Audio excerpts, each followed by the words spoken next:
Good evening and welcome to the programme. We've talked a lot this week about the failure of diplomacy over the war in Gaza. Tonight, the United Nations Security Council has another opportunity to act, or at minimum to send a strong message of condemnation. 15 countries will soon vote on the need for an immediate and permanent ceasefire and unfettered humanitarian access.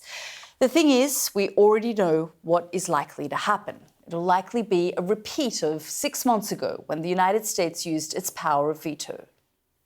Desperate civilians who have endured 20 months of war should never face the risk of death or injury to simply feed themselves and their families. Israel's newly introduced measures for aid delivery are inhumane, foster desperation, and endanger civilians. That was the UK's foreign minister in the House of Commons threatening sanctions but giving no detail. And as they give speeches and have debates in Western capitals, the situation in Gaza is getting worse. I've been speaking to the woman who leads the World Food Programme. Cindy McCain told me her organisation is in contact with Israel every day to try to increase the flow of aid. She said she'd seen no evidence of Hamas stealing humanitarian supplies and that 500,000 people are catastrophically food insecure. Well, we'll take you live to the United Nations as the big moments happen tonight. But first, just have a listen to my conversation with Cindy McCain. During the last ceasefire, WP was able to get in about 600 trucks a day, and we had about 400 feeding sites throughout Gaza. That's the kind of access that we need, and we need it now. We can't wait for this. We need safe, unfettered, clear access all the way in, and we're not getting that right now.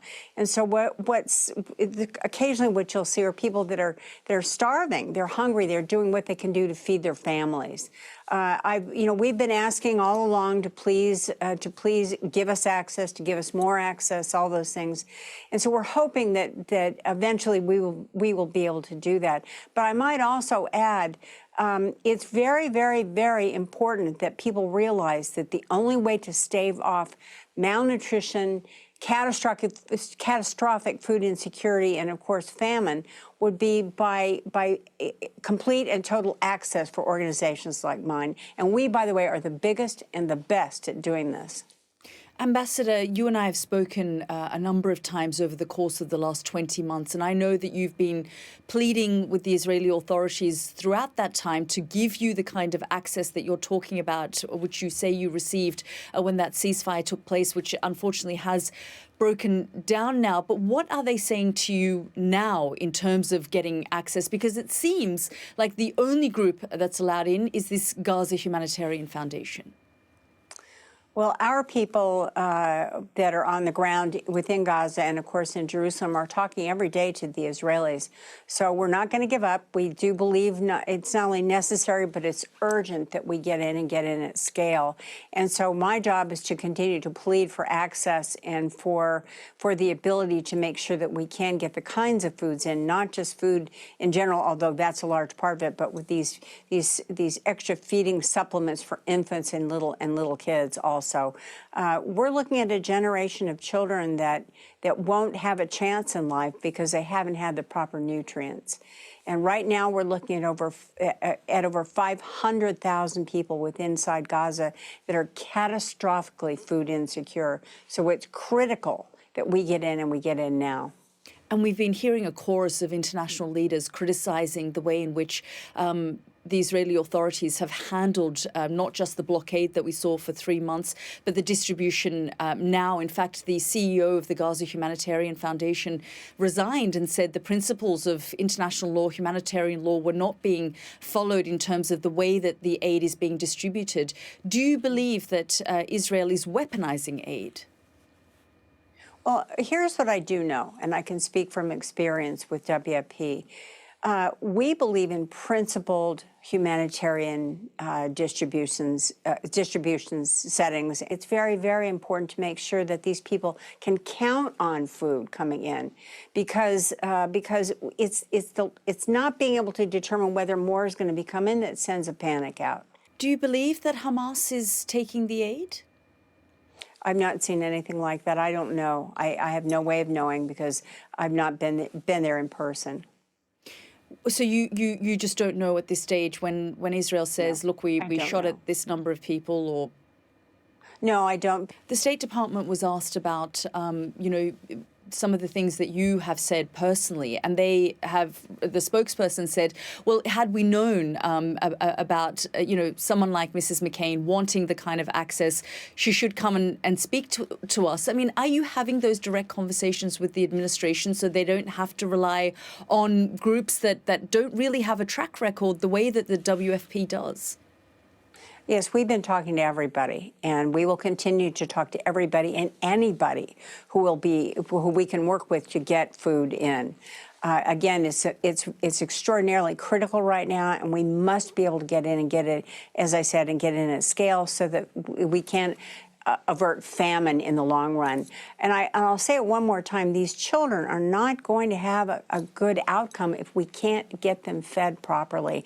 And that worries me the most. I think what would worry me if, I try to put myself in their situation.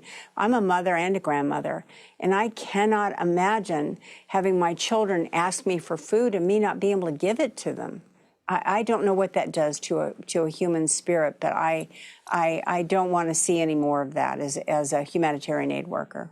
The former UN humanitarian chief said to me that what was happening in Gaza is unequivocally genocide. That was Martin Griffiths. We heard Tom Fletcher, his successor, say that genocide needs to be avoided, and therefore aid needs to also be allowed into the Gaza Strip, and it shouldn't be weaponized. What's your take? Well, I just work with food. I deliver food and that's what I'm telling everyone once again is please let us in and let us in at scale. I'll leave the rest of the descriptions to those who are more involved in that. Ambassador, I want to turn your attention now to the situation in Sudan, another topic that you and I have spoken about in the past, the humanitarian crisis in Sudan. Your assessment of the current situation, because politically things have started to shift and change on the ground in Sudan as well. Yes, Sudan is, in our opinion, WFP, is the world's largest humanitarian crisis. And again, our inability to get in at scale in many cases, or incurring what just happened to us just yesterday, which was the death of 5 of our drivers and co-drivers and the destruction of 3 of our trucks. It's conflict that's driving this. And so as far as we're concerned, we're going to continue to go in. We're going to do the very best that we can and work with those that within the other organizations and, of course, the powers that be within Sudan to try to make sure that we can do just that. Again, what we hate to see is the lack of respect for humanitarian law and the lack of respect for humanitarian aid workers. We're not targets, and we're not supposed to be targets. So I think the world community needs to remind the rest of the world about this, too. We've seen it in Gaza. We've seen it in Sudan. We've seen it in other parts of the world. There's definitely been a shift, and we need more help, not just from the United Nations, but from governments around the world to say this has to stop. You cannot target humanitarian aid workers. Ambassador McCain, always good to talk to you. Thank you so much for joining us.